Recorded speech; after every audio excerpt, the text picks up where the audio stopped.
Entonces dijimos ahorita que, que los tejidos, que dijimos que la sensibilidad era inversa a la edad, como comentamos ahorita, ¿verdad? Entonces, ¿qué dice aquí? ¿Hipersensibilidad qué? ¿A qué se refiere eso?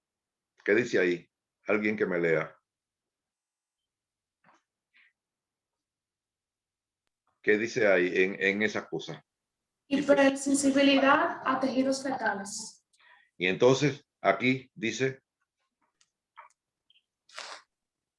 Máxima duración de los 3 primeros meses del desarrollo. Especial cuidado con los niños y embarazados. Exactamente. Ya ustedes saben que los tejidos, mientras más jóvenes, son más radiosensibles, mientras más viejos, menos radiosensibles. Entonces, lo importante es eso, que sepamos que hay que tener cuidado especial con los niños embarazados, sobre todo en el primer trimestre. Eso es lo más importante de todo.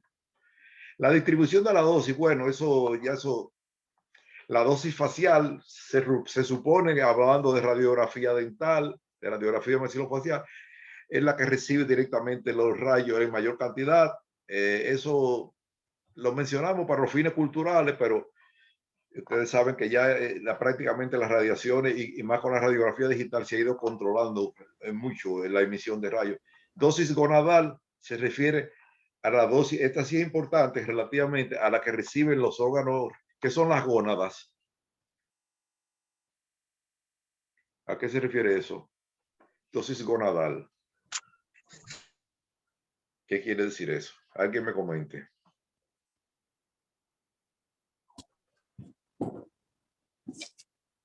¿Qué son las gónadas?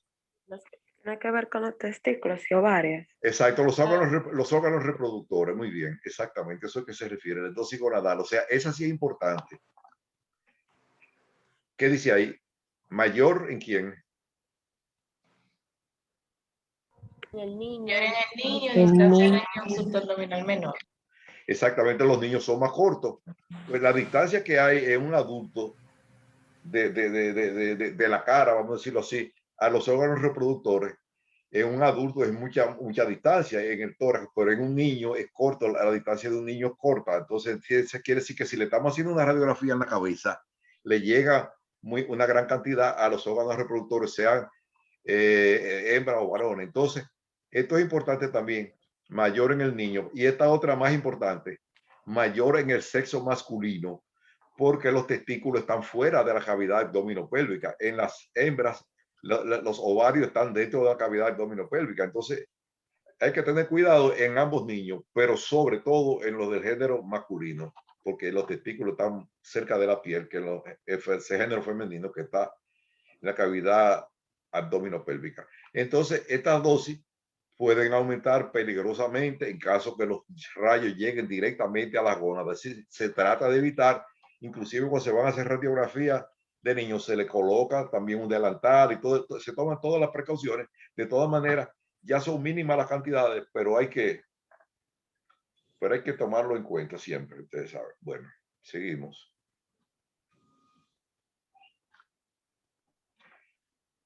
Como ustedes ven ahí, esas son, como dice ahí, no juegue con la radiación, no agarren la placa, no se apunten ustedes, no se coloquen directamente cerca de la radiación primaria. ¿Cuántos tipos de radiación pudimos ver ahorita que dijimos? 3 tipos. ¿Cuáles son? Primarias, secundarias y terciarias. Y por escape.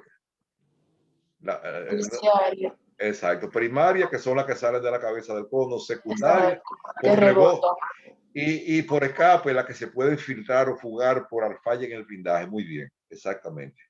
Dosis profesional, eso se refiere, hay que tener cuidado, formada por los rayos secundarios de escape que llegan al cuerpo del profesional y del personal auxiliar. Eso siempre hay que tomarlo en cuenta. Mayormente, si es un profesional que se va a dedicar únicamente a la radiología, como hay ya muchos profesionales que se están dedicando a hacer solamente radiología dental, a hacer lo que fuera, hay que tener más cuidados. A eso es que se refiere. Esta es una unidad de medida que prácticamente tiene ya poco uso, pero se la menciono, dosis eritema. ¿Qué quiere decir eso? Que es la que provoca enrojecimiento de la piel.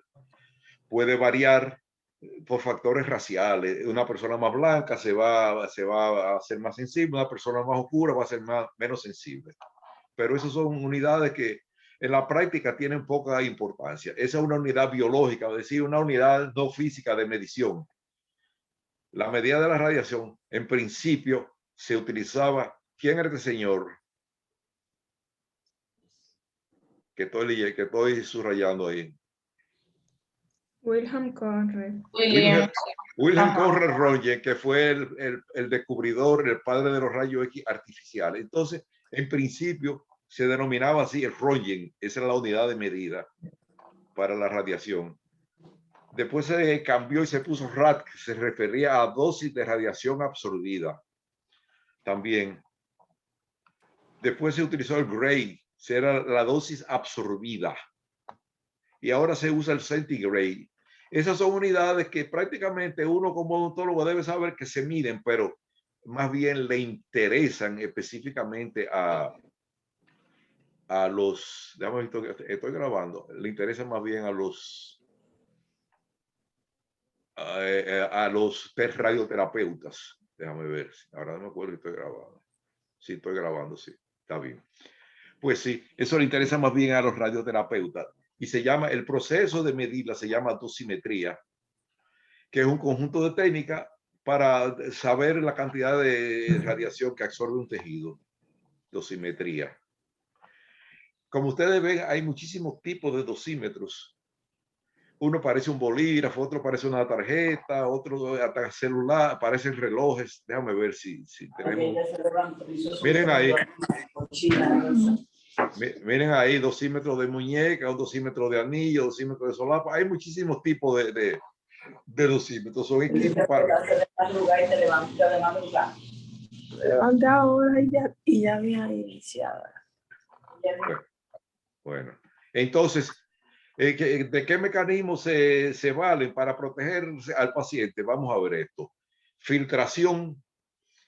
Esos son dispositivos y recursos que se utilizan para minimizar la cantidad de radiaciones. Siempre se ha tenido en cuenta filtración, diafragma o colimador, reducción del tiempo de exposición, aumento del kilovoltaje y aumento de distancia foco-piel.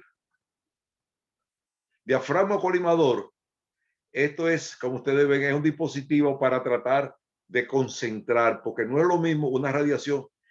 Imagínense ustedes una radiación como un bombillo, como una fluorescente que se disperse, que se riegue por donde quiera, va a perder eficacia, eficiencia y aparte de eso va a hacer mucho daño. Entonces, esto que se hace, diafragma colimador, que quieres es para concentrar las radiaciones en un punto, que no haya radiaciones dispersas. Eso es diafragma o colimador.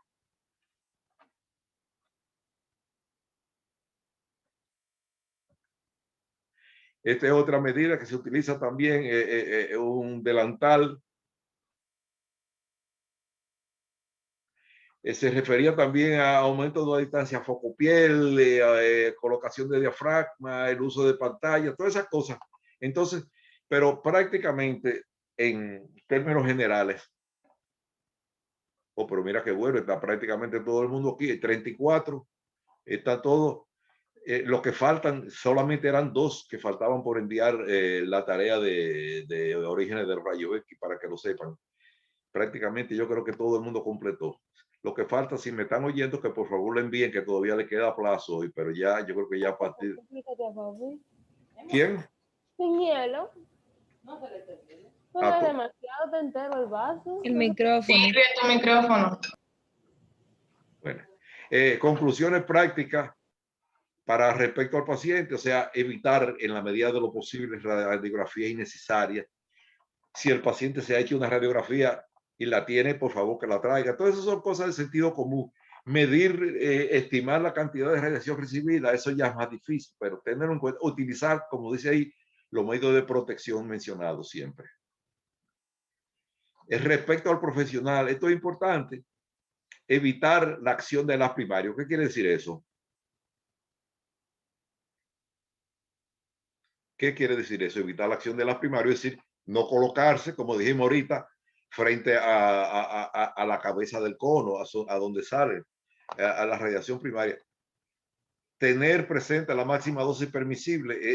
Realmente las dosis son bastante seguras, pero siempre es bueno tomar las máximas precauciones. Distanciarse de la cabeza del paciente y del aparato, eso siempre hay que tenerlo pendiente, lo más que se pueda, siempre del lado opuesto y lo más que permitan las condiciones.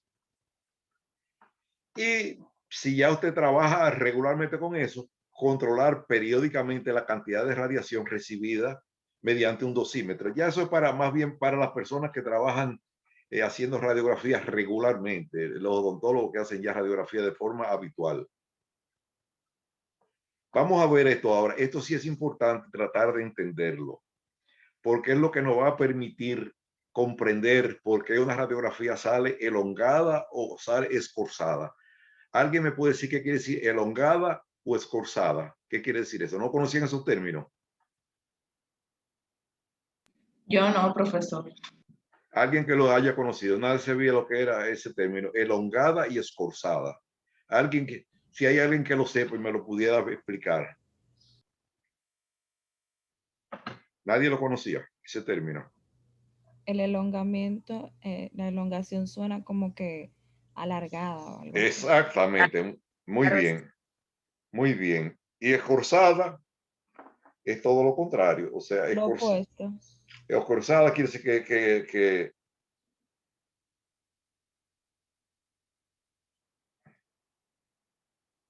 le voy a explicar ahora, miren. Déjame ver si se puede ver. Ok. Ven ahí. Ustedes están viendo, esa es una Sí. radiografía elongada Sí.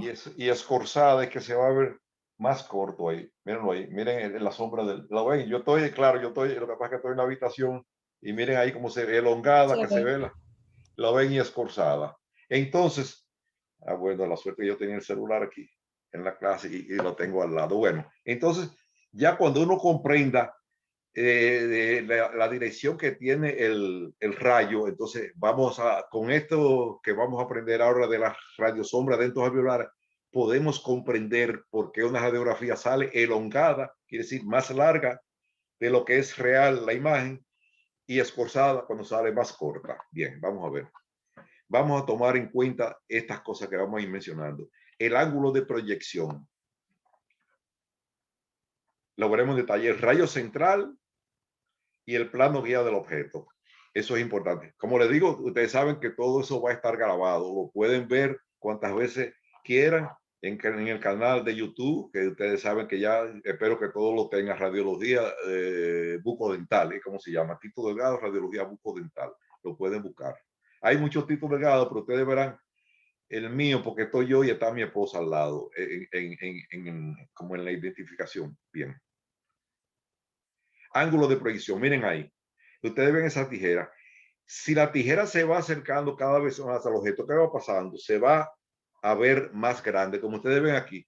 En la medida que la tijera se va acercando más, se va haciendo más grande. Entonces, eso es lo que se llama el ángulo de proyección. Eso es una distancia que la veremos que es bastante importante tomarla en cuenta para que no vaya a salir más grande la imagen, que no vaya a salir elongada. El rayo central se refiere a que él sale de la parte central del cono. El rayo normal se refiere al rayo que viene perpendicular a lo que esto es la placa radiográfica. Esto es un diseño sencillo de lo que es la placa radiográfica. Rayo normal. Bueno, esto es importante. Tamaño del foco debe ser mínimo. Estos son los principios radioópticos. La distancia foco-objeto debe ser máxima. Lo veremos en detalle ahorita, lo estoy mencionando ahora. La distancia objeto-película debe ser mínima.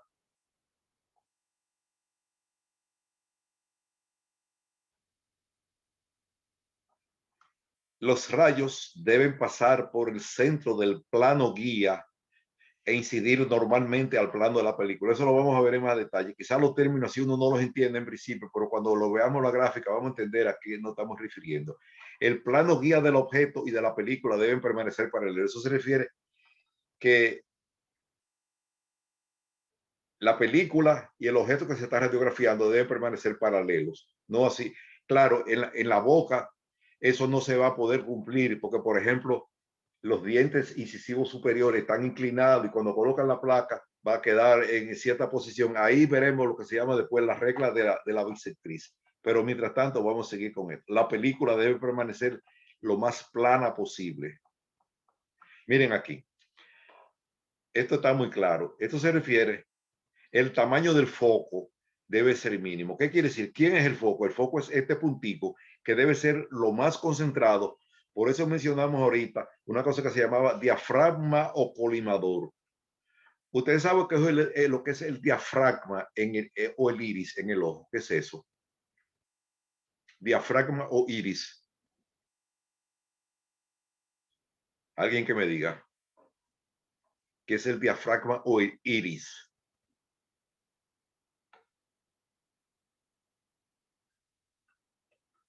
Es como la parte coloreada del ojo. Sí, pero ¿cuál es la función del iris del diafragma? ¿Ustedes han visto?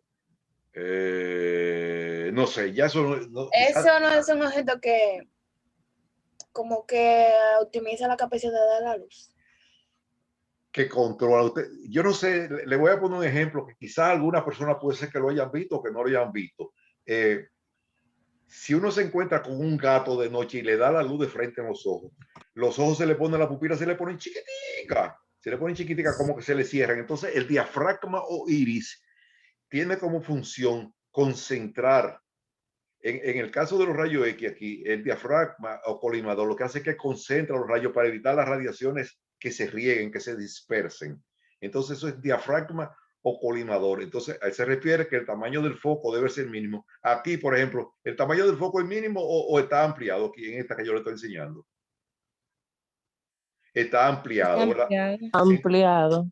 Entonces, ¿qué va a pasar? ¿Qué va a pasar ahí? Que va a dar imágenes borrosas en los márgenes. Miren aquí, ustedes ven aquí, se van a ver borrosos, no va a tener imágenes definidas, mientras que si el tamaño del foco es mínimo, está concentrado, te va a dar una imagen definida en los extremos. ¿Me entienden aquí? Miren aquí, el tamaño del foco es mínimo. Miren aquí, el tamaño del foco no es mínimo, está disperso y no está concentrado, entonces te va a dar una imagen borrosa en los márgenes. Miren aquí. Seguimos. El tamaño del foco, mire, si aquí está disperso aquí, mire, no te va a dar imágenes definidas. Entonces seguimos. Profe, Dime. eso es como cuando le hacen dilatación a la... Exactamente, cuando le dilatan la pupila, como se llama, o el iris, eso es para poder ver el fondo de ojo. Eso lo utilizan los oftalmólogos, eso lo llaman dilatación de la pupila. También, saliendo un poco del tema, es importante, por ejemplo, ya esto quizás se lo voy a mencionar, pero yo como cirujano trabajamos lo que se llama los senos de Glasgow, o sea, cuando hay un trauma intracraneal, un golpe importante dentro de la cabeza, se produce lo que se llama anisocoria. ¿Ustedes saben lo que es anisocoria? Anisocoria.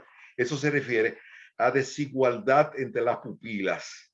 O sea que una pupila está grande y una pupila está chiquita. Eso quiere decir que hay algún problema, algún trauma importante. Eso es dentro de un examen rápidamente que se le haga al paciente. Y también se prueba lo que se llama si hay respuesta pupilar o no, respuesta, cuando dice pupilas no reactivas a la luz. Ustedes le ponen un foquito, si el paciente está en una condición neurológica comprometida, ustedes le ponen el foquito y las pupilas se quedan igualitas. Entonces eso se reporta pupilas no reactivas. Esas son evaluaciones neurológicas así de que se hacen en emergencia, que como odontólogo uno no la tiene que ver, porque cuando uno trabaja ya en el área de cirugía, que es como donde yo trabajo, entonces ya las pupilas, claro, eso no lo hace uno habitualmente, pero si tiene que hacerlo, uno sabe que eso se hace.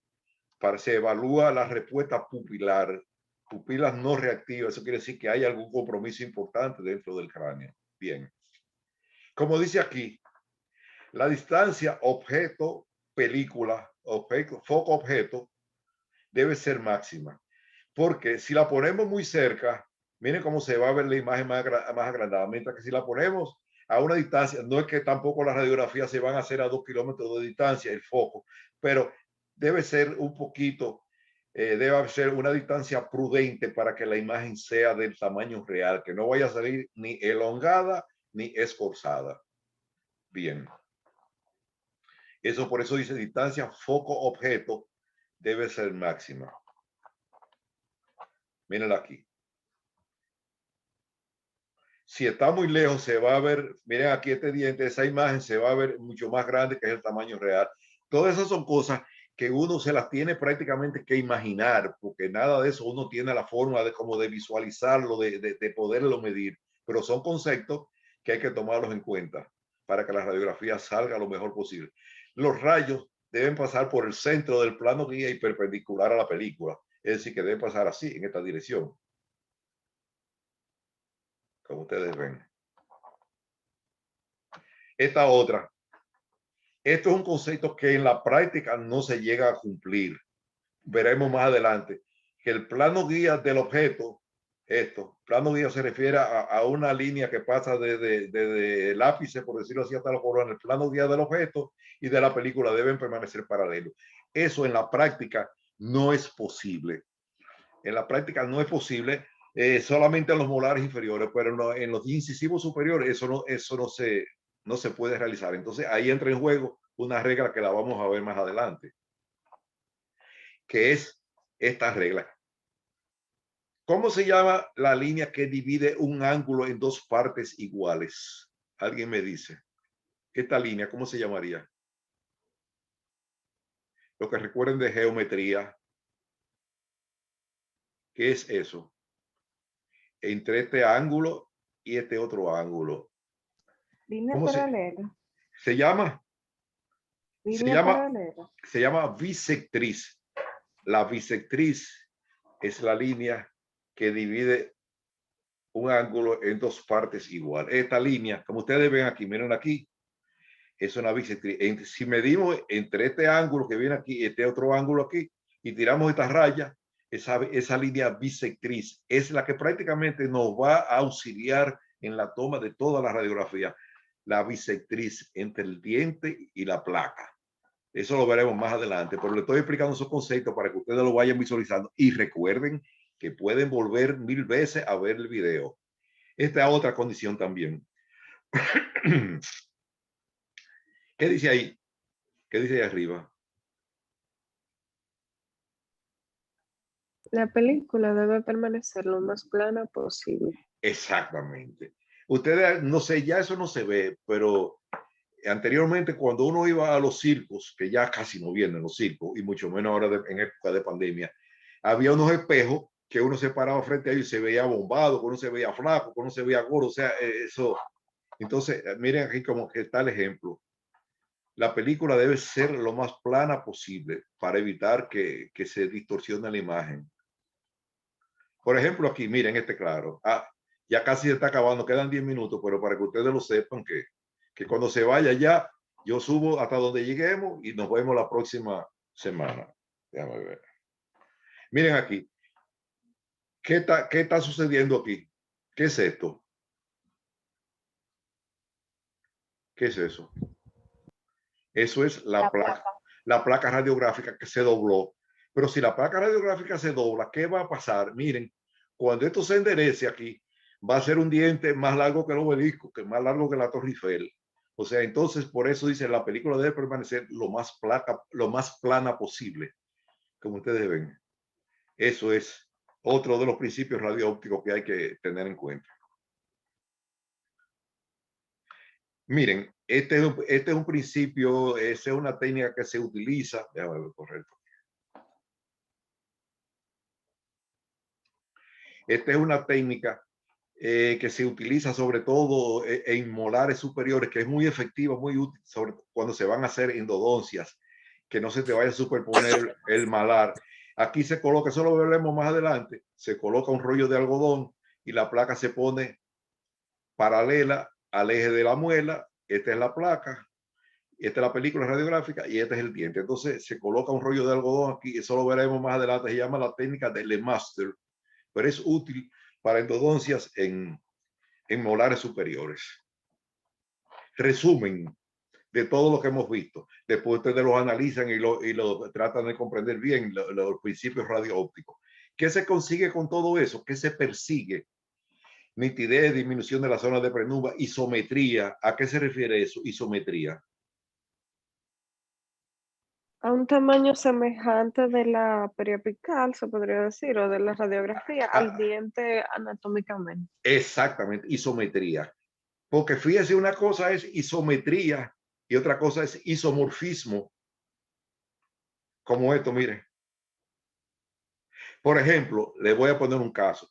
Dos personas pueden medir 5 pies, 4 pulgadas. Vamos a decir, dos personas igualitas. Pero una puede ser que pese 150 libras y otra que pesa 80. Entonces, ¿son isométricas y son isomórficas las dos? No. ¿Qué pasa ahí? Explícame. Son isométricas, pero tienen diferentes formas. Exactamente. O sea, son isométricas, pero no son isomórficas. Muy bien, exactamente. Muy bien comprendido el concepto. Perfecto.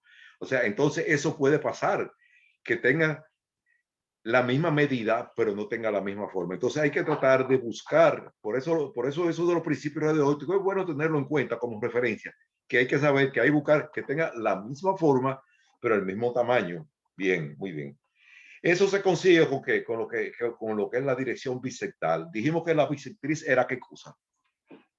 ¿Qué era la bisectriz? La línea. La línea que divide La línea que divide partes iguales. dos partes iguales. Exactamente. Entonces con la bisectriz. Y entonces esto, prevención, o sea, evitar, tratar de que la placa sea lo más plana posible. Bien. Lo vamos a ver, déjame ver. Ahora vamos a ver otra cosa. Como les digo, esos principios radioópticos traten de verlo y de comprenderlo y poner un dedo así, proyectarse con un foco para que ustedes vean cómo se pone largo, cómo se pone grande, buscar una distancia para que ver cómo ustedes utilizan hasta un foco en una pared, comienzan a proyectarlo y van a ver cómo cambia. Le hacen así, le hacen abajo y van a ver que se pone grande, que se pone chiquito, que se pone más. Todo ese tipo de experimentos, háganlo con un foco en una pared, proyectando su dedo hacia arriba y hacia abajo y verán eso. Bueno, seguimos. Quedan 5 minutos, ya ustedes saben. Ahora vamos a ver lo que es el tono o la densidad radiográfica. ¿A qué se refiere eso? ¿Qué quiere decir eso? Si alguien me explica. En términos así llanos, ¿qué quiere decir eso? Laura, Dayana, Alejandra, cualquiera. ¿Qué quiere decir? Tono o densidad radiográfica. Bueno, vendría apareciendo el color de la placa, o sea, según lo más oscuro, lo más claro, radiolúcido, que aparece en la radiografía. Exactamente. Como un degradado. A eso que se refiere, o sea, cuando habla de tono o densidad, se va a referir a que es una imagen, esto es radiolúcido, esto es radiopaco, esto es más oscuro, esto es más radiolúcido, esto es más radiopaco. O sea, se refiere al color, si es más claro, si es más oscuro, a eso que se refiere. Y eso va a estar determinado por los depósitos de plata, que son sales de plata las que se colocan en la placa radiográfica. Por supuesto, ya esas cosas han ido cambiando con la radiografía digital. Ya dentro de poco la placa radiográfica convencional irá desapareciendo. Todavía le falta un poquito. Ya estamos con las panorámicas digitales, pero pronto las periapicales también serán digitales y muchos sitios la tienen así, pero eso ya es otra inversión. Pero bueno, lo importante es que ustedes entiendan que cuando hablamos de tono o densidad nos estamos refiriendo a eso, al grado de ennegrecimiento o de claridad de acuerdo a la cantidad de sales de plata que tenga la película. Muy bien. Entonces, eso es lo que dijimos ahorita. Los cuerpos se clasifican en radiotransparentes, como el aire, el acrílico, radiolúcido y radiopaco. Esa es la clasificación de los cuerpos de acuerdo a cómo proyectan sus sombras. Radiotransparente, que quiere decir que los rayos pasan sin obstáculos. Radiolúcido medianamente y radiopaco, que ya quizá lo más radiopaco son los metales o el oro. En la boca, por ejemplo, los dientes, ¿cuál es la estructura más radiopaca que a ustedes se les ocurre pensar? La que es más, el esmalte es la más radiopaca.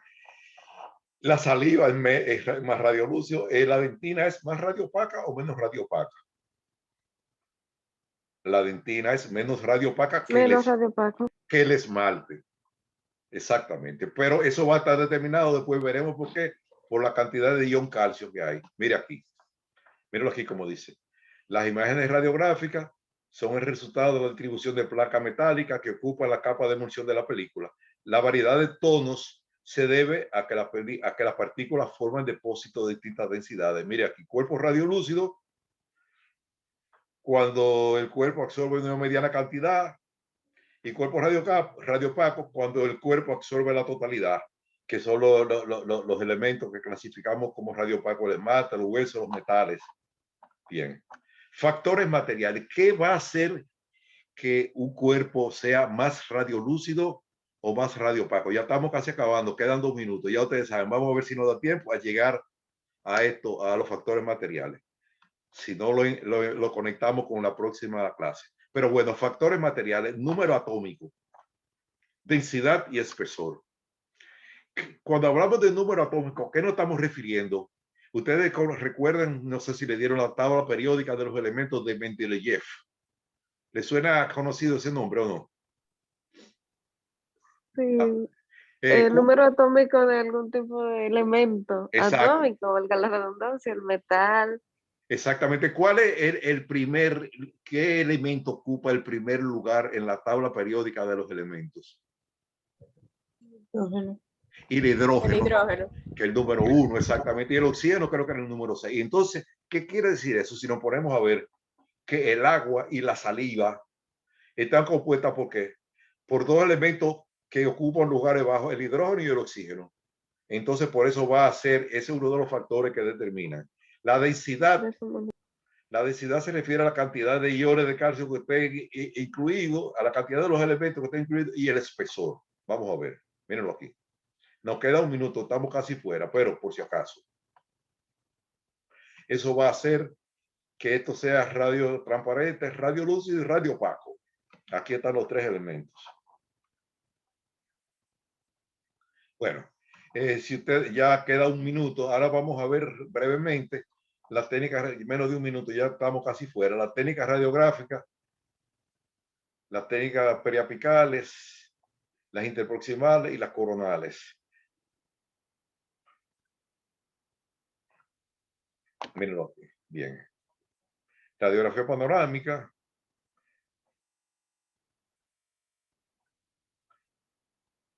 Recordarse, volviendo atrás, el número atómico es importante. La densidad se refiere a la cantidad de partículas de calcio, partículas de iones, y el espesor al grosor. Por ejemplo, no es lo mismo una superficie proximal de un diente, que es finita, a la corona completa, que va a tener mayor espesor. Eso, número atómico, densidad, se refiere a la cantidad de iones de calcio que estén contenidos por unidad de superficie, y al espesor. Esos son los 3 factores a tomar en cuenta para clasificar los cuerpos radiolúcidos,